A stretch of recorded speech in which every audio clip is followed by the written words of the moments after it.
آ گیا آپ کو نظر آ گیا.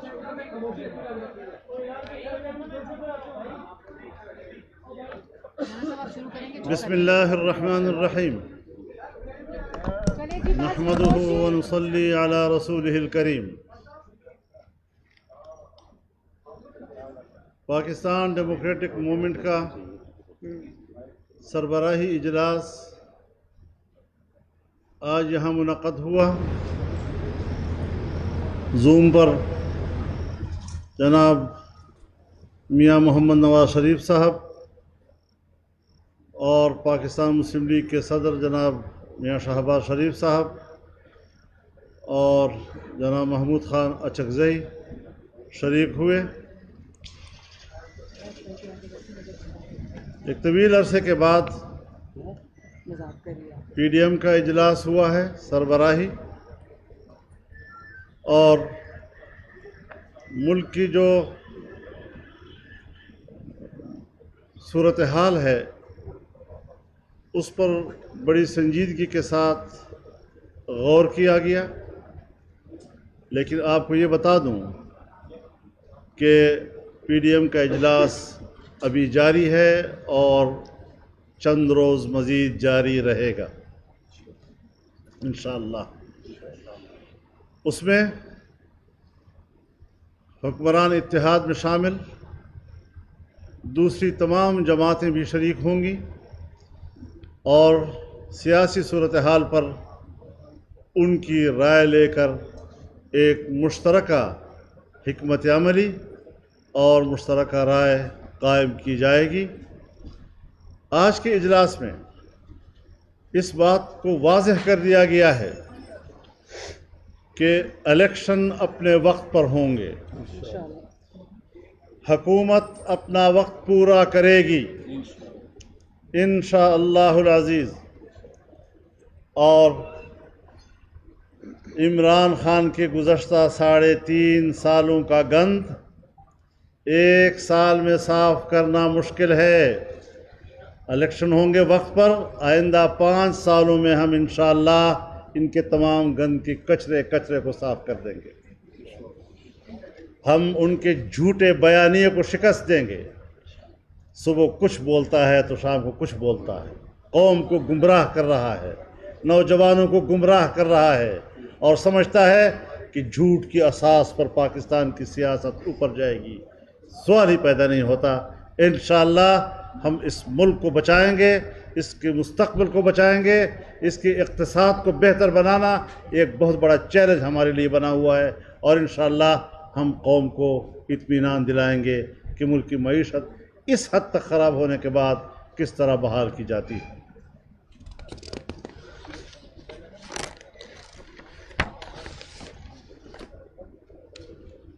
کچھ قراردادیں آج کے اجلاس میں ہوئی ہیں، تو اس حوالے سے جو قرارداد کا متن ہے میں وہ آپ کے سامنے پیش کر دیتا ہوں. پی ڈی ایم کے سربراہی اجلاس میں جمعرات کو یعنی آج کا دن متفقہ طور پر منظور کردہ قرارداد میں وفاقی حکومت سے کہا گیا ہے کہ فل کورٹ کے ذریعے آئین کے آرٹیکل 63A کی تشریح حاصل کرنے کے لیے صدارتی ریفرنس سپریم کورٹ بھجوایا جائے. قرارداد میں کہا گیا ہے کہ اجلاس یہ قرار دیتا ہے کہ دستور پاکستان 1973 میں مقننہ انتظامیہ اور عدلیہ کے اداروں کو ریاستی اختیارات تفویض کیے گئے ہیں. آئین میں واضح طور پر ادارے کی ذمہ داری اور اس کا دائرہ کار متعین کیا گیا ہے. کوئی ادارہ دستور کے تحت کسی دوسرے کام میں مداخلت نہیں کر سکتا اور نہ ہی کسی دوسرے ادارے کی ذمہ داری کو خود سر انجام دے سکتا ہے. اجلاس کی متفقہ رائے ہے کہ آئین کے آرٹیکل 63A کی تشریح کے حالیہ عدالت عظمیٰ کے فیصلے سے شدید ابہام، افراتفری اور سیاسی بحران پیدا ہوا ہے، اور یہی سیاسی بحران پاکستان میں معاشی بحران کا سبب بن رہا ہے۔ فیصلہ دینے والی عدالت عظمیٰ کے 5 رکنی بینچ کے 2 معزز جج صاحبان نے 3 جج صاحبان کی اکثریتی رائے سے اختلاف کرتے ہوئے فیصلے کو آئین میں اضافہ قرار دیا ہے۔ ملک کی نمائندہ سیاسی و جمہوری جماعتوں نے اس پر اپنی بے چینی اور تحفظات کا اظہار کیا ہے، کیونکہ عدالت عظمیٰ کے فیصلے میں تشریح کے دستوری حق سے تجاوز کیا گیا ہے، جس سے نہ صرف ایک آئینی اور سیاسی بحران پیدا ہوا، بلکہ اس کے نتیجے میں ملک میں شدید سیاسی عدم استحکام نے بھی جنم لیا ہے۔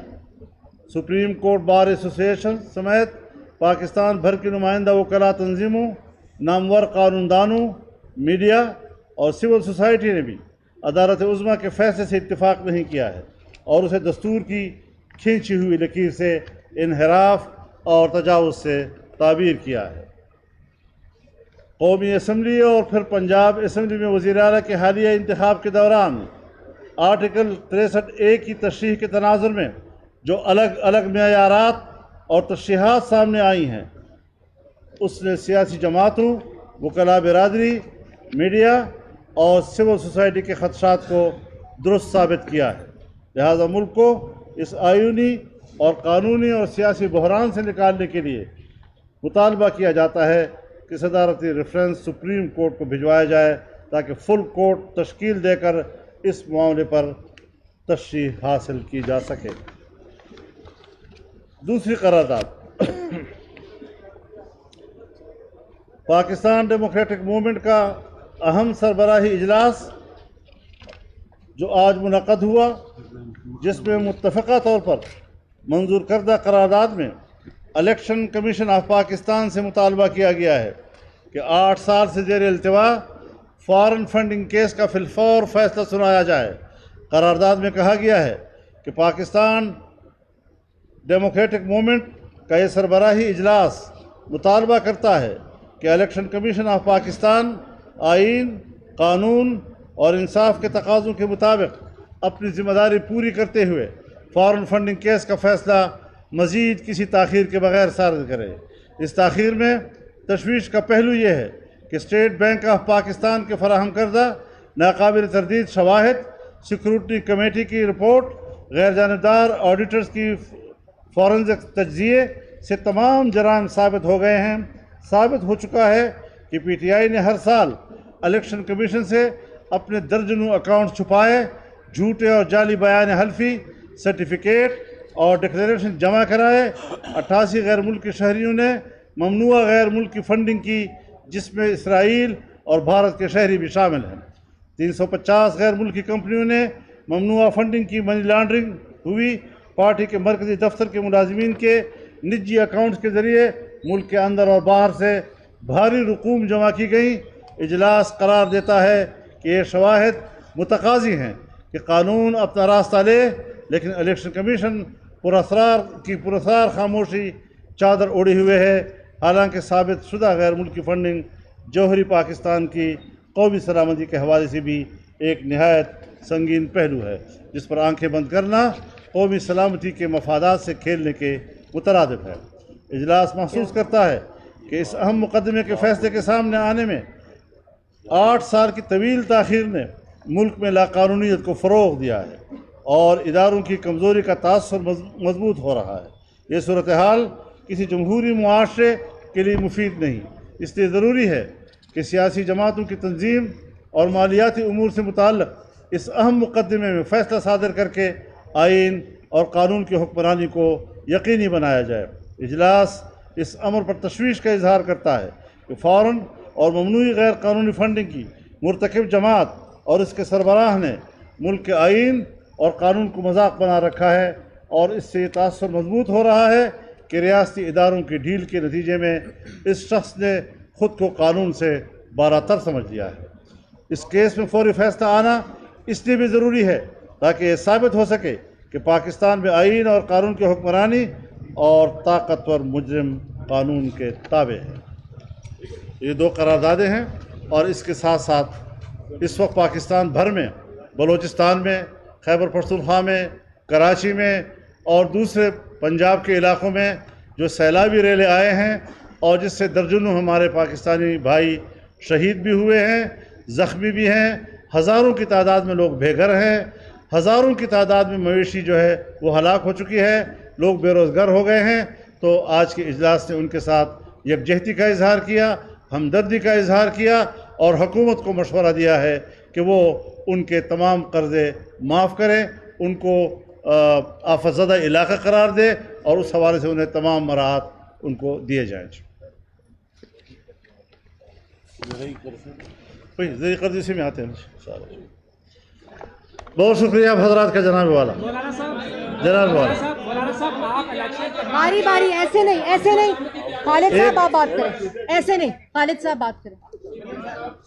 تحریک انصاف کا جو بڑا سوال ہے وہ الیکشن کمیشن کی برطرفی ہے، کیا اس حوالے سے جو بات کی ہے وہ اپنی مدت پوری کریں گے؟ آیا ان کا کوئی مطالبہ تسلیم؟ لغو غیر عقلی کوئی مطالبہ ہم ان کے سننے کے لیے تیار نہیں ہیں، اپنے حدود میں رہے بس۔ جی حضرت صاحب۔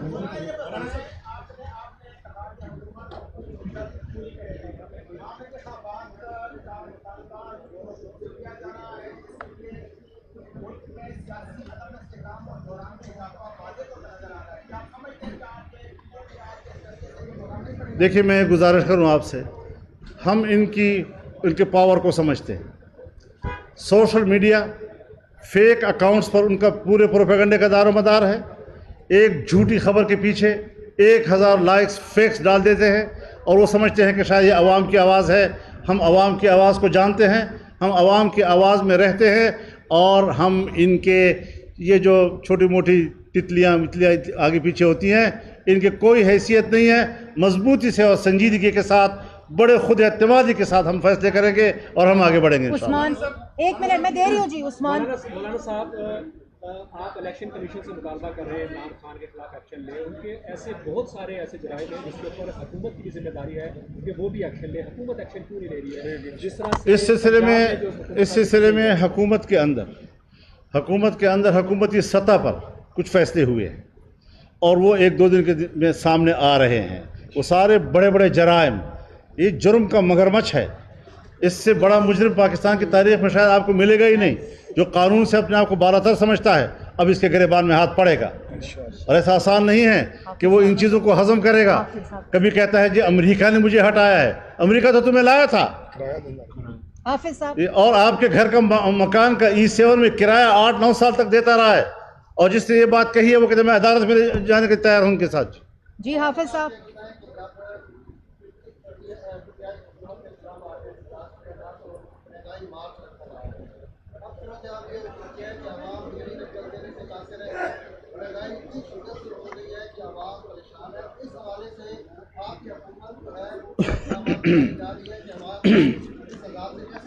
میں گزارش کروں آپ سے، ہم نے اس حکومت کو ہٹانے سے 1 سال پہلے جلسوں میں کہا تھا، میں نے خود کہا تھا کہ مسئلہ جو معاشی بحران پیدا ہوا ہے یہ بڑا چیلنج نہیں ہے، ملک کو دوبارہ معاشی طور پر اٹھانا یہ بڑا چیلنج ہوگا، اور وہی ہم دیکھ رہے ہیں کہ کس طریقے سے کیا کیا مشکلات ہمیں درپیش ہو رہی ہیں۔